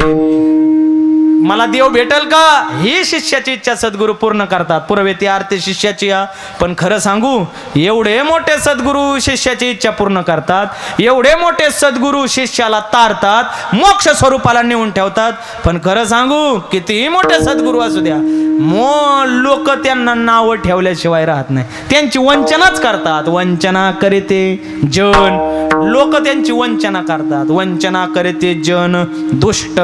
दुष्ट स्वरूपाचे लोक त्यांची वंचना करतात. कुठपर्यंत? नष्ट होईपर्यंत वंचना करते जन. दुष्ट नष्ट. लोक नावं ठेवतात. लोकाला आहे ना नावं ठेवायचा एक लय नाद लागलाय. लोकांना 2-4 लोक एकत्र बसले का एखाद्याचा विषय काढला लागलेच नावं ठेवायला. पुढे कोणी बघा, तुम्ही 2-4 माणसं बसल्यात आणि ते कोणाला नावं ठेवीत नाही असं तुम्ही दाखवून द्या आणि 1 रुपयाचं नाणं बक्षीस घेऊन जा. लोक नावच ठेवणार महाराज. काही कोणाला बी नावं ठेवणार. कीर्तन करा आला ना, त्याने 10 वाजून 5 मिनिटं पुढे गेला की लोक म्हणणार याला काय कीर्तन मिळालं होतं का नाही का वा. बरं 10च्या अगोदर सोडलं, भांडवलच संपलं असेल. बरं पैसे मागून घेतले, काय भीक लागली महाराजाला, बरं माघारी दिले, झालं त्याला काही येतच नसेल. लोक कसंही वागा नावं ठेवतात. आता खरं सांगा, जिथं देवाला नावं ठेवायची लोकांनी शिल्लक ठेवलं नाही तिथं साधू संतांना लोक नावं ठेवणार नाहीत. सोडून द्या. लोक नावं ठेवतात, वंचना करते. पण खरं सांगू, कितीही लोकांनी नावं ठेवू द्या, मोठी माणसं त्यांचं वर्णन करतात. मुख्य श्रेष्ठ वंदिता ते कोण कोण? कृष्णे गुरु संदीपान पूर्ण ब्रह्मदावियले महाराज कृष्ण सांदीपानी ऋषींच्या दरबारात गेले 64 दिवस राहिले बरं. आणि ते रोज एक विद्या शिकू लागले. 64 विद्या आहेत. मग 64 दिवसात 64 विद्या. पहिल्या दिवशी गेले, पखवाज लावला, लागले पखवाज वाजायला. दुसऱ्या दिवशी गेले, स्वर लावला, लागले गायन करायला. तिसऱ्या दिवशी फेटा बांधला, लागले ना कीर्तन करायला. आणि मग अशा कला शिकत गेले. चौथ्या दिवशी गेले, म्हणजे थांबले तिथं, घेतली पाककला शिकले. पाककला, स्वयंपाक शिकावा लागतो बरं. सासू पुढं बसून, आई पुढं बसून स्वयंपाक शिस्तीत शिकावा लागतो. नाही तर काय माता मावल्या डबेच्या डबे मसाला आणि चव नाही कशाला. पक्वास ते शिकावं लागतं. कोणती गोष्ट पक्वास असू द्या, गायनाचा शिकू द्या लागतं. आणि मग 64 कला शिकल्यानंतर 65व्या दिवशी म्हणले, महाराज गुरुवर्य येतो आता बाद झालं, मी 64 कला शिकलो. आणि निघाल्यानंतर 2-4 पावलं पुढे गेले. काय देवाच्या मनात आलं, पुन्हा देव माघारी आले आणि सद्गुरूंना साष्टांग दंडवत घातला. देव म्हणले, साधू म्हणले, सांदीपान ऋषी म्हणले, अहो शिकले तुम्ही 64 कला, आता काय राहिलं? ते म्हणले, आता एक कला राहिली. कोणती? जन्माला आलो कृष्ण म्हणून. पण सांगा ना, या देहाला कृष्ण का म्हणतात? सांगा माझं कार्य कृष्णाचं. मी जन्माला येऊन कोणतं कार्य करावं, कसं जगावं, कसं मारावं, कसं वागावं, हे शिकतोय फक्त मी तुमच्याकडून. हे मला तुम्ही सांगा. कितीही मोठा देव असू द्या, पण कसं वागावं, स्वची ओळख प्राप्त करून घेण्याकरता सद्गुरूकडे जावं लागतं. म्हणून मुख्य श्रेष्ठ वंदिता ते महाराज वशिष्ठाकडे गेले ना रामप्रभू. शिकले विद्या, पण शेवटी विचारलं, सांगा मला एक पत्नी का म्हणतात? सांगा मला एक बाणी का म्हणतात? सांगा मला एक वचने का म्हणतात? मग ते वशिष्ठांनी गुह्य ज्ञान रामप्रभूला दिलं. मुख्य श्रेष्ठ वंदिता ते इंद्रचंद्र देव ब्रह्मादि करुणी संशयाचे श्रेणी छेदेते ना विठोबा रखुमाये.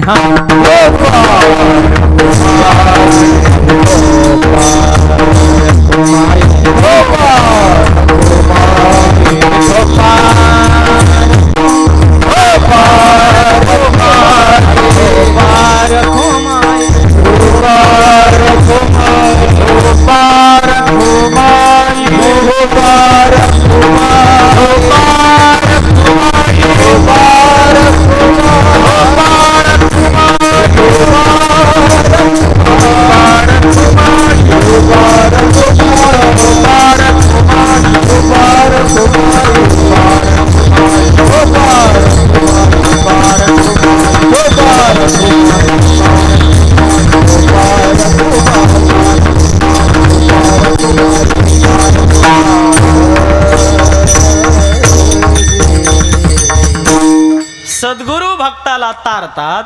सद्गुरूंचे लोक निंदा करतात. ते स्वरूपानं उघडं परब्रह्म आहे आणि सद्गुरूंशिवाय या लोकात दुसरं कोणीच तारू शकत नाही. मग सद्गुरू तारतात कसे? कोणाला तारलं? एक दृष्टांत पाहून आपण सेवेला पूर्णविराम देऊ. अनेक सद्गुरू आहेत आणि अनेक शिष्य परंपरा आहेत. तुम्ही ऐकताय ना सगळेजण? ऐका. आता विठोबरकमा झाल्यावर चहा सांगायचा कोणाला? नको ना? नको. मागचे मंडळी ऐकताय ना? मावशी विठ्ठलाच्या पुढे बसलेल्या, वा बाय ऐका. सद्गुरू तारतात. कोणाला तारलं? ऐका एखादं उदाहरण. खुर्ची बसलेले मंडळी सद्गुरू तारतात आहे. कोणाला तारलं? एक दृष्टांत पाहून आपण सेवा समारोपाकडे नेऊ. अनेक सद्गुरू झाले आणि अनेक शिष्य झाले. त्या शिष्यापैकी आणि त्या सद्गुरूंपैकी सद्गुरूंचं नाव आहे श्री संत ज्ञानेश्वर महाराज. त्यांनी कोणाला तारलं? त्यांनी त्यांच्या शिष्याला तारलं. कोणाला? ऐका. नाव आहे त्यांचं सद्गुरू माऊली ज्ञानोबा आणि शिष्याचं नाव आहे कबीर महाराज आणि संत कमाल महाराज. राहायला श्री क्षेत्र काशी या ठिकाणी राहत होते. पिता पुत्र, कमालजी मुलगा आणि पिता आहेत कबीरजी. काय करायचे? काय नाही, ते पवित्र तुळशीची माळ गळ्यात, पंढरपूर पांडुरंगाचा आषाढ शुद्ध वारीला दर्शन, कार्तिकीला दर्शन आणि दिवसभर विश्व माऊली ज्ञानोबारायांचं चिंतन. कधीतरी सद्गुरू माऊली ज्ञानोबाराय येतील आणि आपल्यावरती कृपा करतील. कधी यायचा तो दिवस? माऊली ज्ञानोबाराय साक्षात आपल्याला दर्शन देतील आणि आपल्या जीवनाचा उद्धार होईल, असे रोज वाट पाहायचे. मग काय झालं? तव एके कोणी अवसरे मिळवणी संत मांदे बरे तीर्थवाशी सत्वरे घरी आले कबीराच्या साक्षात विश्वमाऊली ज्ञानोबा आहे. निवृत्तीनाथ महाराज, सोपानदेव, परिसा भागवत, आरण भेटीचे सावता महाराज, तेर डोकीचे गोरोबा काका, परळी वैद्यनाथचे जगन्मित्र नागा आणि परिसा भागवत पंढरपूरचे नामदेव महाराज, सगळे साधू संत घरी आले कबीराच्या घरी आले. घरी आल्यानंतर कबीरजींनी पाहिलं, वा साक्षात माऊली ज्ञानोबा आहे. गाले संतासी आसने, संतांना बसाय टाकलं. पूजा करे काया वाचा मने, मनाने पूजा केली, कायेनं पूजा केली, पाणी दिलं, बसायला टाकलं. आणि बसायला टाकल्यावर कबीरजी माऊलींकडे पाहून म्हणतात, बरं आहे ना, तुम्ही चालून आला असाल, भागल येते देवा, माझा नमस्कार घ्यावा. दमून आले ना तुम्ही, आता बसा, आराम करा. वारकरी चालून आल्यावर त्याला एवढंच विचारायचं, दमले का, भागले का, थकले का, पाय दुखत असतील दाबू का, एवढं विचारलं पाहिजे. पण वारी करून आल्यावर लोक दमले का विचारित नाही. मग येताना बिस्किट पुढे किती आणले आम्हाला कारण त्यांना माहिती वारकरी तिकडून गेले तसे माघारी येतच नाही, गोळाच करून आणि ते परतीला येताना त्या सासवडच्या खाली घाट आहे. कोणचा घाट? दिवे घाटापाशी एक विनेकरीच पडला परतीच्या वारीला. पडल्यानंतर विनाच फुटला. त्याने ते विण्याच्या डेऱ्यात सफरचंद आणले होते म्हणून लोक म्हणतात काय आणलं आम्हाला येताना, ऐका. आणि मग बरं आहे ना तुमचं? माऊली म्हणले हो. कबीरजी म्हणले आता काय करा, तुम्ही स्नानाला जाऊन या, तोपर्यंत स्वयंपाक सिद्ध होईल. तुम्हाला स्वयंपाक काय करायचा? आपल्या घरी पाहुणे आले ना, त्यांना विचारायचं तुम्हाला काय खायचंय, आपल्याला काय आवडतं ते त्यांना खाऊ नाही घालायचं. आपल्याला काही आवडेल, त्यांना कुठं बळजबरी करता खायची. तुम्हाला काय आवडतं ते आधी सांगा, मग आम्ही ते करू. माऊलींना विचारलं काय खायची इच्छा आहे? माऊली म्हणले माझी नजर मिष्टान्नावरी, मला गोड खावं वाटतंय. काय गोड खाणार? म्हणले पूर्ण गर्भा करोनी घालावे त्वरित, पूर्ण गर्भ भरला असा पदार्थ घाला मला खायला. कोणता आहे तो पदार्थ? मी तुम्हाला विचारलं त्यांना, तुम्ही करता का काय स्वयंपाक? नाही, तुम्ही भांडी घासताय मला माहिती आहे, पण स्वयंपाक बी करताय. बरं असू द्या, ऐका विनोदाचा भाग सोडा. कोणता पदार्थ आहे? पुरणपोळी. पुरणपोळी पूर्ण गर्भ भरलेला, तो मला पदार्थ खायला घाला. मग माऊली म्हणले गेले, मग स्नानाला गेले, मग इकडे पदार्थ करायचा सुरू झाला. विठ्ठल विठ्ठल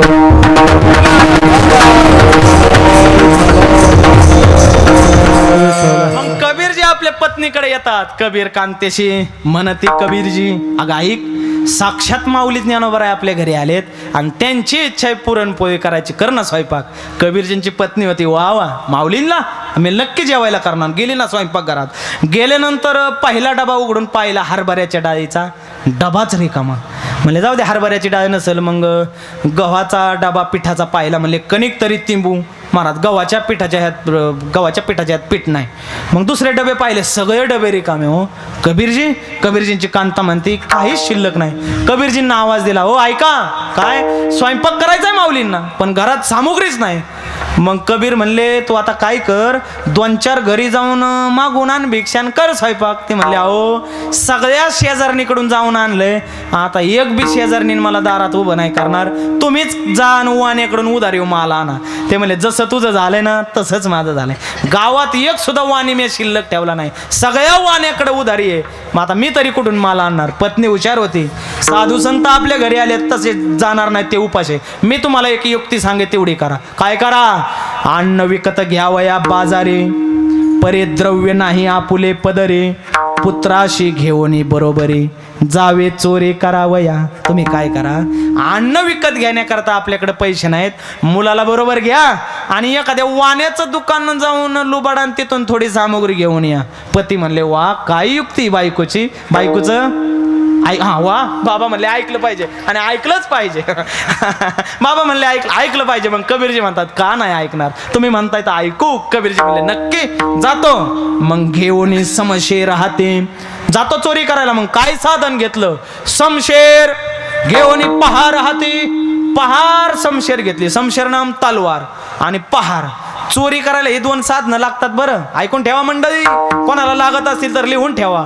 समशेर पहार चोरी करायला लागते. मग घेऊन निघाले, मुलाला घेऊन निघाले. समशेर पहार आणि पहारीने काय केलं, पाठीमागून दुकान फोडलं आणि कमालजीने आत प्रवेश केला. कमालजीने आत प्रवेश केला आणि पाहतात तर काय, हिरे माणिक मोती सोने नाणं पाहिलं. आणि कबीरजींचे पुत्र कमालजींनी ते पाहिलं. कमालजी म्हणले हे माल आपल्याला लागत नाही, आपल्याला लागतोय तो माल पुढे, आपण तिथं असतो तर आपण डोळे चांदीसारखे केले असते, म्हणजे पांढरे केले असते. कमालजीने पाहिलं हे माल आपल्याला लागत नाही, कमालजी पुढे गेले. मग काय घेतलं? हळदी, हिंगे, जिरे, लवण, सर्व शाखा पात्रे घेऊन संताशी पाहिजे जितुके अन्न तितुकेची बाहेर दिले. किती दिलं? जेवढं संतांना पाहिजे तेवढं तितुकेची बाहेर दिले. आपलं तसं नाही, आपण जेवतो तो जेवतो, पण पाप्याच्या बापाला बुंदी भरून घेतो इथून कीर्तनातून. किती पाहिजे? जेवढं संतांची पाहिजे जितुके अन्न तितुकेची बाहेर दिले. प्रमाण काय आहे? संत कवी महिपती महाराज काय म्हणतात? जेवढं पाहिजे तेवढंच दिलं. 2 दिवसाचं आपलं भागन एवढं सुद्धा नाही घेतलं. काय प्रामाणिक संत येतं आणि दिले बाहेर आणि निघाले. कबीरजी म्हणले चला कमालजी आपल्याला घरी जायचंय, स्वयंपाक बनवायचा आहे, पत्नीकडे नेऊन देऊ. आणि मग कमालजींना आठवलं कोणाच्या घरी चोरी करणं पाप आहे.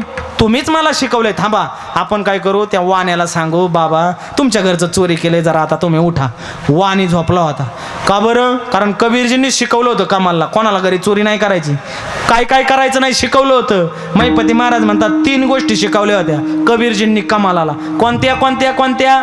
ऐका. पहिली गोष्ट, रणी पळत्या पाठी लागता की दूषितपणे चोरी करिता, नांद त्या घराशी आग्नी लाविता तरी नरकी आघोरी पडेल तू. काय? जो रणांगण सोडून चाललाय त्याला पाठीमागून वार करायचा नाही. का बरं? त्याने रणांगणच सोडले म्हणले आपलाच विजय आहे ना, त्याला पाठीमागून कायला वार करायचा आहे? रणी गता शूर न पाहे माघारी, त्याला पाठीमागून कायला वार करायचा? आपला विजय निश्चित आहे. रणांगण सोडलेल्याला पाठीमागून वार करायचा नाही, पहिला नियम. दुसरा नियम, रणी पळत्या पाठीला की दूषितपणे चोरी करिता. एखादं कुटुंब झोपलंय, त्या झोपलेल्या अवस्थेत चोरी करायची नाही. मग काय जागे असताना करायची का नाही? अहो जिथं झोपल्यावरच करायची नाही तिथं जागे करायचा प्रश्न आहे का? नाही, चोरी करायची नाही. आणि तिसरी गोष्ट, नांद त्या घराशी आग्नी लाविता. एखादं गुन्ह्या गोविंदाने कुटुंब नांदत असेल ना तर त्याला आग्नी नाही लावायचा. आग्नी नाही लावायचं म्हणजे पेटून नाही द्यायचं असा त्याचा अर्थ आहे का? असा त्याचा अर्थ नाही. मग गुन्ह्या गोविंदाने कुटुंब नांदत आहे ना त्यात भांडणं नाही लावायची. ह्यांना कमी पण तुम्हाला भला ना दे, तुझी सुनाशी तुझी सुन तशी दिली भांडणं लावून. ऐका, भांडणं नाही लावायची ना त्या कुटुंबात. या 3 गोष्टी केल्या रे केला का तो मनुष्य नरकात गेल्याशिवाय राहत नाही. तुम्हीच मला शिकवलं. कबीरजी म्हणले हो जा उठून या. मग त्या ह्याला वाण्याला आणि कमालजी आले आणि त्या वाणी पालता झोपला होता, त्या बाजव डराडर घोरत होता. वाणी बुवा उठा, वाणी बुवा उठा. कारण पहिल्या हाक्यात तर काही उठणार नव्हतं, दुसरे हाका मारले. उठल्यानंतर कोण तुम्ही? कोण आम्ही दोघे तस्कर जन, तुमचे फोडिले मागून दुकान, जातो सामग्री घेऊन, तुम्हा कारणे कळत्या. मी एकटाच नाही हो, माझे वडील बी आहेत बाहेर. आणि आमच्या घरी साधू संत आले, काय करावं कर्मधर्म संयोगानं आमच्या घरी सामग्रीच नाही, म्हणून आम्ही तुमचं दुकान फोडलं, सामग्री घेऊन चालो. साधू संत जेवतील त्यांचं काही पुण्य मिळेल तर निम्म पुण्य तुमच्या पदरात पडेल. येऊ का आता वाणी बुवा? आता असं म्हणले. वाणी म्हणेल का या आता? महाराज शेजारी दांडकं पडलं होतं, काठी वाण्याने काठी घेतली लागले ना कमालजींच्या माग. कमालजी पुढं पाहायला लागले, वाणी माग. कमालजी म्हणतात लका ज्याचं करावं भलं ते म्हणते माझंच खरं. लका तुझं मागून दुकान आम्ही फोडलं ते शिवून घे म्हणतो, तूच माझ्या माग लागला.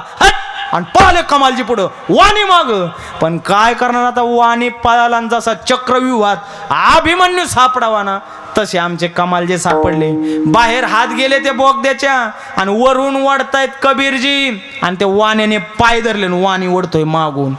आता वाण्याची ताकद चांगला जाडजूड होता. वाणी घृतकुल्ल्या मधुकुल्ल्या धृतकुल्ल्या रोज खायतोय ते त्या काय याचा जाडजूड चांगला. आणि वारकरी महाराज हान सावया गुदवणी असे वाडकरी. आणि मग कबीरजी वरून वाढतायत. कमालजी म्हणतात बाबा बाद झालं, वाणी काय आपल्याला काही केले ऐकणार नाही, आता सोडून द्या तुम्ही.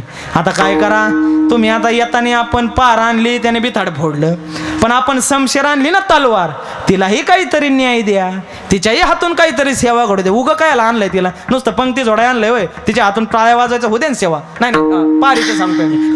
आणि मग होऊ द्या तिच्या हातून सेवा.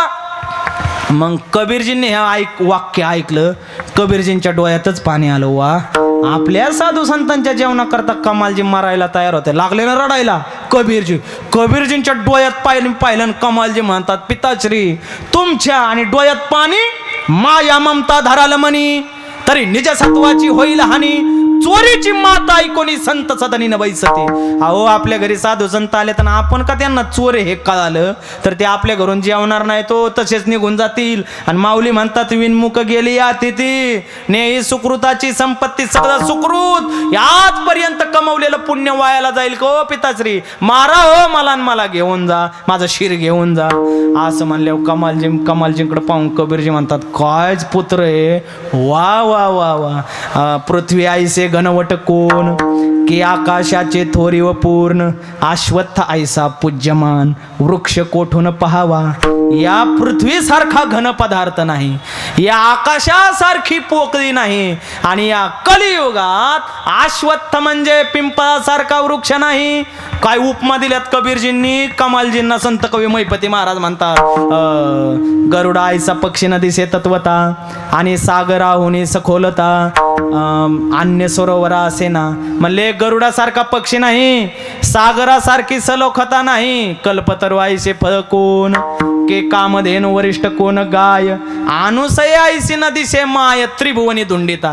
तुम्ही ऐकताय सगळेजण ऐका म्हणले कल्पतरू सारखं फळ नाही कामधेनु सारखी गाय नाही अनसुयेसारखी माय नाही त्रिभुवना धुंडिता. तसा कमाला तुझ्यासारखा त्रिभुवनात भक्त पाहिला नाही. साधू संतांच्या जेवणा करता कुचाल मारायला तयार होतो. व कमालजी म्हणतात आता बाद झालं माझं वर्णन लय वेळ नका बघू माझा ते पार पाय काढून न्यायच्या बेतात हा वाणी आता माझी मान तोडा शिर तोडून घेऊन जा घरी. आणि मग नाईला जाणं वडिलांनी डोळे झाकले आणि मानेपासून शिर वेगळं केलं आणि मग शिर घेऊन घरी निघाल्यानंतर एका हातात शिर आहे एका हातात सामुग्री आहे ना. आईने पाहिलं ते रक्ताने माखलेलं शिर पाहिल्याबरोबर आई काय म्हणले असेल हो आई काय आपल्यासारखी आई होती का ती. आई म्हणले नक्की माझा कमाल तुम्हाला चोरीत आडवा आला असेल म्हणून तुम्ही त्याची मान कापली. तसे तुम्ही कापणार नाही. ठेवा तिकडे टोपल्याखाली झाकून ठेवा मला स्वयंपाक करायचा आहे माऊलींना. काय आई असेल हो महाराज तिकडे टोपल्याखाली झाकून ठेवलं आणि माऊलीने घातली ना डाळ शिजायला सुंदर स्वयंपाक केला. स्वयंपाक तयार झाला साधू संत स्नान करून आले बसले ना पंक्ती वदनी कवळ घेता. माऊली म्हणले हो ते मगाचं पोरग कुठे होते लुडबुड काय करतंय पाय काय दाबतंय पाणी काय भरून देतंय बसायला काय टाकतंय त्या पोराला बोलवा की जेवायला. मग कबीरजी म्हणले पोरग थोडं उन्हाळे खेळायला गेले. माऊली तुम्ही घ्या जेवून. इकडं पंक्ती बसल्या जेवायला आणि इकडं काय झालं त्या वाण्याने केला ना शंखध्वनी लुटलं सगळं नेलं. आता काय नेलं होतं 2-4 साधू संत जेवते एवढंच नेलं होतं पण लोकाला आहे ना चुना लावून आपलं तेल मीठ लावून सांगायचं लय ना दे सगळं नेलं. वाण्याने घोषणा केली राजाकडे बातमी गेली. राजा म्हणला कोणी चोरी केली म्हणले चोर सापडलाय लगेच त्याला सुधावर द्या. गावाच्या आईनमध्ये भागे सोय रचला. लोक म्हणले याला कायला सुधावर देता आधीच मिळालाय पण राजा बी येडे हळदीचाच होता तुम्हाला नाही द्या सुधावर. राजाने सुधावर दिलं. इकडे कमालजीला सुधावर दिलं आणि इकडे पंक्ती बसल्या पंक्ती झाल्या. माऊली ज्ञानोबारांनी हात धुतला आणि माऊली म्हणतात वा काय जेवण झालं. अन्नदाता सुखी भव ज्याने पंगत घातली सुखी भव जे का अन्नदान करीती ते पावती वैकुंठ राज्य. जे कोणी अन्नदान करतात ते वैकुंठाला जातात बरं प्रमाण आहे ऐका. आणि मग तुमचं कल्याण असो वा आणि निघाले. आता माऊली ज्ञानोबा सहित सगळे साधू संत निघाले आणि कबीरजींची पत्नी म्हणते चला आपणही या साधू संताला 2-4 पावलं वाट लावायला जाऊ. त्याला बोलवण करायला म्हणतात है ना बोलवण. पंढरपूरला निघालेल्या वारकऱ्याला वाट लावायला जायचं. वाट लावायला गेल्यावर पुण्य नमो तीर्थ पंथे चालते तयासी येती बोलवीत त्यांसी नमो. बोलवण केलं का पुण्य मिळतं नाही. आपल्याला पंढरपूरला जाणं होत पण वारकरी चाललाय ना त्याला 2-4 पावलं वाट लावायला जायचं. आपल्या गावातून दिंडी चालली ना दिंडीला वाट लावायला जायचं. दिंडीला वाट लावायला जायचं दिंडीची वाट नाही लावायची. नाही तर तुम्ही म्हणता वाट लावायला सांगते महाराजांनी ऐका. वाट लावायला गेलं पाहिजे पुण्य मिळतं. आणि मग निघाले वाट लावायला निघाले. अहो आपण साध्या आपल्या मुलीला वाट लावायला जातो का नाही लग्न झाल्यावर वाट लावायला काय पुन्हा माघारी बी आणायला जातोय आपण. मग साधू संतांना का वाट नाही लावायचं म्हणून निघाल्यानंतर ऐन मध्य गावात आल्याबरोबर काय तव एक झाला चमत्कार. काय चमत्कार झाला त्या महाराज धाडाने माऊली ज्ञानोबाराकडे पाहिलं आणि नमस्कार केला. नमस्कार केल्याबरोबर माऊली ज्ञानोबारांना आश्चर्य वाटलं आणि माऊली ज्ञानोबारा कबीरांकडे पाहून विचार कबीर अशी पुसते साधू संत आमाशी नमस्कारी प्रेत, प्राण नसता कुडी आत, शिर नसता कुडी आत, प्राण कैसे ठेविले. म्हणले अहो या शरीरात शिर नाही तरी या शिरा मला धडाने हात जोडले. असं म्हणल्याबरोबर कबीर संतांशी विनंती करे. कबीरजी म्हणतात का नाही तो तुम्हाला प्राण कैसे ठेविले, ऐका प्राण आयुष्य ठेविले. कबीरजी म्हणतात कबीर संतांशी विनंती करे काय, जैसा भीष्म पडला शरपंजरी प्राण देही रक्षिले की. जसे भीष्माचार्य शरपंजरीवर पडले होते, 144 बाण शरीरातून बाहेर गेले होते आरपार, तरे 22.5 दिवस यमाला उशाला बसून ठेवलं भीष्माचार्यांनी. नाही का त्यांच्या शरीरात प्राण ठेवले, का बसून ठेवलं होतं 22.5 दिवस. जाऊ द्या ह्याला सगळं एका कीर्तनात सांगायचं असते काय, बरं जाऊ द्या. आणि मग यमाला उशाला बसून ठेवलं आणि मग यमाला उशाला बसून प्राण देही रक्षिले की.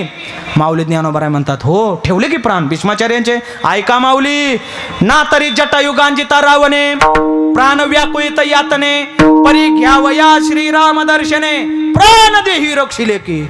माऊली म्हणले हो सीता माता या रावणाने चोरून नेली, हा निरोप सांगण्याकरता जटायूचे दोन्ही पंख तोडलेत, तरी राम प्रभू जोपर्यंत जवळ येत नाहीत तोपर्यंत शरीरात प्राण ठेवले का नाही जटायूने.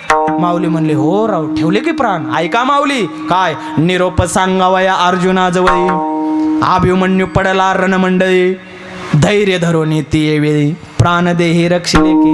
अभिमन्यू ज्यावेळेस आपले वडील अर्जुन जवळ येत नाही तोपर्यंत प्राण ठेवले. काय निरोप सांगावया अर्जुनाजवळी. काय निरोप सांगायचा होता अर्जुनाजवळी.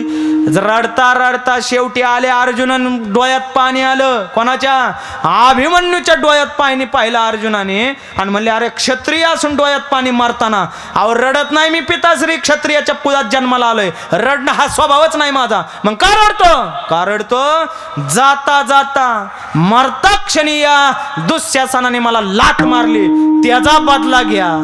अर्जुन म्हणला उद्याच त्याचा काटा काढल्याशिवाय राहत नाही. हा निरोप सांगावया अर्जुनाजवळ प्राण देही रक्षिले की. माऊली म्हणले वा कबीरजी काय दृष्टांत दिले तुम्ही, खरंच प्राण ठेवले की नाही. मग तैसाचे तो वैष्णव होता तस्कर, तसाच तो वैष्णव तस्कर होता. मग तुमचे पाय हेत थोर, एकदा करावा नमस्कार, म्हणून प्राण ठेविले.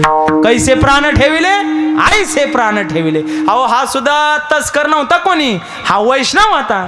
तुमच्या चरणावरती याचा हेत होता आणि एकदा तुम्हाला नमस्कार करावा म्हणून यांनी प्राण ठेवले. माऊली म्हणले तो तस्कर होता तरी कोण होता तो तस्कर. मग कबीरे सकळ वर्तमान सांगितले संतासी. कधी सांगितलं कबीरजीने, माऊलींनी विचारलं तो तस्कर होता तरी कोण. मग कबीरे सकळ वर्तमान सांगितले. मग सांगितलंय बरं का, आधी नाही सांगितलं मग सांगितलंय. काय काय लोकाला विचारल्याशिवाय सांगायचं लय ना दे. घरात गेलं का सांगतात या पायऱ्या 5, हे आमचं बेडशीट, हे आमचं हातरून, हे आमचं पांघरून, हे आमचं देवघर. अरे लका थांब आधी आम्हाला पाणी देन मग सांग. विचारायचेच आधी लोक सांग गुरा चालू करतात. अरे थांब. मग कबीरे वर्तमान सांगितले संताची, मग सांगितलं. मग असा राग आला माऊलींना. माऊली ज्ञानोबा म्हणतात आम्ही मागितले नसता भोजन, कमलायचा सगुण बाळ मारुनी कैसा टाकीला. काय म्हणावं तुम्हाला, साधू म्हणावा का संत म्हणावा का तस्कर म्हणावा, खुशाल तुम्ही कमालासारखा सगुण बाळ मारून टाकला. काय म्हणावा तुम्हाला. महाराज जसा कमाल होता तसे कबीरजी होते. कबीरजी म्हणतात जरी मी कमाल मारला नसता तरी तो काय अमर झाला असता, आईसी ऐकोनिया वार्ता संती कृपा उपजली. मी जर कमाल मारला नसता तो काय अमर व्हायला आला वे माऊली. आणि जाऊ द्या की 2-4 साधू संतांच्या जेवणाच्या तरी कामाला आला. जाऊ द्या तू दैव म्हणे बा तू दैव आगळा, संता कार्याने देह लाविला, जन्मा येऊन श्रीराम जोडीला, उद्धार केला वंशाचा माझ्या पोरानं. तो जन्माला येऊन त्यांनी श्रीराम तर जोडला तुम्हाला जेवायला घालून. माऊली म्हणले जसं पोरग साधू संतांच्या जेवायला मारायला तयार झालं, बाप बी काय राव काय तयार आहे. बाप पण पोरग काय वेदांत तयार आहे. साधू संतांच्या जेवणा करता, सद्गुरूंच्या जेवणा करता खुशाल बाप मारायला तयार झालाय पोरग, आणि पोरगही खुशाल मारायला तयार झालाय. वा. मग कृपा संते उपजली. मग कृपा उपजली अंतकरणात. पण कृपा तशी फलिद्रूप होत नाही, त्याला अंतकरणात दया असावी लागते. मग पुढची ओवी मैपती महाराज सांगतात. महाराज म्हणतात कबीर कांतेशी पुसते साधू संत. मावशी मोबाईल ठेवून द्या. कबीर कांतेशी पुसते साधू संत, आमाशे नमस्कारे प्रेत प्राण आमासे नमस्कारी. कबीर कांतेशी पुसती साधू संत, काय शिर दाखवावे आणोनी त्वरित, आईशी ऐकोनी अम्मात धावत गेली मंदिरा. आईचा विषय चाललाय म्हणून म्हणलं. काय म्हणले कबीर कांतेची पुसते साधू संत, आमाशी शिर दाखवावे आणून त्वरित, आईशी ऐकोनी अम्मात धावत गेली मंदिरा. मंदिरा म्हणजे घराकडेच गेली पळत. का पळत गेली ती आई? आई म्हणले नक्की हे शिर आणल्यावर काहीतरी चमत्कार होऊ शकतो. आई पळतच गेली घरी. कारण आईच म्हणतात तिला. तुका म्हणे माता वाहे तानुल्याची चिंता, माय बाळकाशी जीव भाव वेची तैसी, आईशी कळवळ्याची जाती करीला भावीन प्रेती. आई माझी नाही हे नाही माझी तर हे म्हणत असते काय तुम्ही आता काय म्हणा. बरं ऐका. मग पळतच गेली, धावत गेली मंदिरान घराकडं. निज पुत्राचे मस्तक घेत, टोपल्या खाडचं ते मस्त घेतलं, संतापाशी आणले त्वरित, पाहुणिया होती सद्गदित. दयावंत ते समय पाहिलं, म्हणले काय म्हणावं वडिलाला, काय म्हणावं पोराला, आणि काय म्हणावं आईला. खुशाल पातेल्या खाली झाकून ठेवलंय आपल्या पोराचं शिर आणि स्वयंपाक केलाय. अशी आई त्रिभुवनात सापडणार नाही म्हणावं. काय आई, काय आईचं हृदय हो. महाराज स्वतःचं पोरग खाली टोपल्या खाली झाकून ठेवलं, स्वयंपाक केला आणि एवढा उत्तम चवदार स्वयंपाक. वा काय आई. आणि मग दयावंत ते समय, दया उत्पन्न झाली आणि एकदा का साधूच्या अंतकरणात दया निर्माण झाली. हे मग तिथं पायाचंच काम नाही. मग काय माऊली ज्ञानोबा म्हणले सूळ खाली घ्या. बातमी गेली राजाकडं. राजा म्हणला कोणी येऊ सूळ खाली घेत नाही. लोक म्हणलेला का खाली घे. ते माऊली ज्ञानोबा आलेत. माऊली ज्ञानोबा हो, निवृत्तीनाथ महाराज, स्वपानदेव, मुक्ताबाई, माऊली ज्ञानोबा आनंदीचे चौघे भावंड आलेत. तो राजा म्हणला कोण? माऊली ज्ञानोबा जे पैठणून आलेले. हो हो म्हणले रेड्याच्या मुखातून वेद बोलावला तेच. म्हणले मेलेले पितर तेच, त्यांनी जे मेलेले पितर जेवायला घातले तेच. म्हणले स्त्रीचा पुरुष केला. हो हो मेलेला मनुष्य जिवंत केला. बरोबर. म्हणले रेड्याला समाधी दिली. हो भिंत चालवली. बरोबर तेच माऊली. महाराज ते राजा लटलटच कापायला लागला. सूळ खाली घ्या, सूळ खाली घ्या, नाही तर हे माऊली मला सुळावर देतील, सुळाचा खाली घेतील. घ्या खाली. राजाने सूळ खाली घेतला. मग काय निज पुत्राचे मस्तक घेत त्या मुलाचे मस्तक घेतलं आणि शिर धडावर ठेवल्यावरती काय धडावरती शिर ठेवलं. आणि मग काय शेवटची ओवी सांगतो माऊली ज्ञानोबारांनी काय केलं. संते मस्तके ठेविला कर, सावध झाला कबीर पुत्र, उठोन या सत्वर घाले नमस्कार संताशे.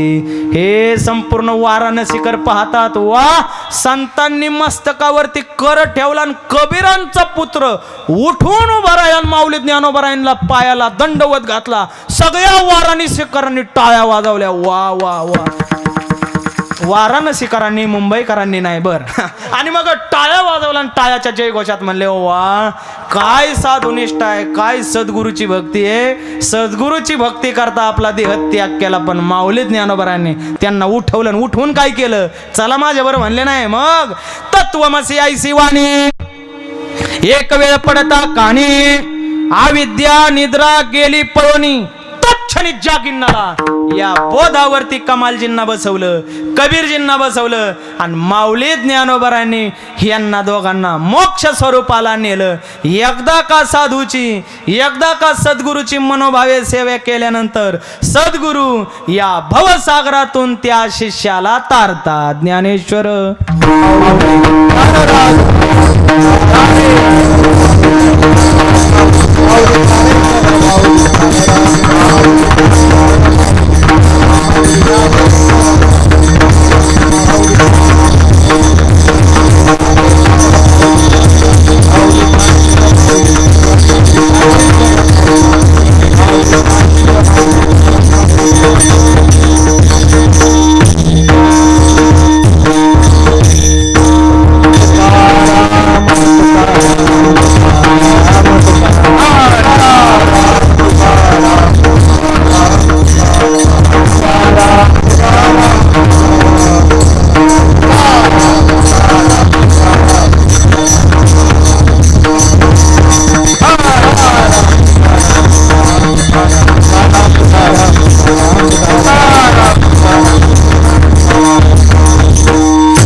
झालेली सेवा भगवान पंढरीश पांडुरंग परमात्म्याच्या चरणी समर्पित करत असताना बोलता बोलता एखादा अपसिद्धांत झाला असेल तर ते माझ्या वाणीचे दोष आहेत आणि जे काही बरोबर आहे ते सद्गुरू जोग महाराज वारकरी शिक्षण संस्थेचं आहे, तेथील माझ्या सर्व गुरुवर्यांचं आहे.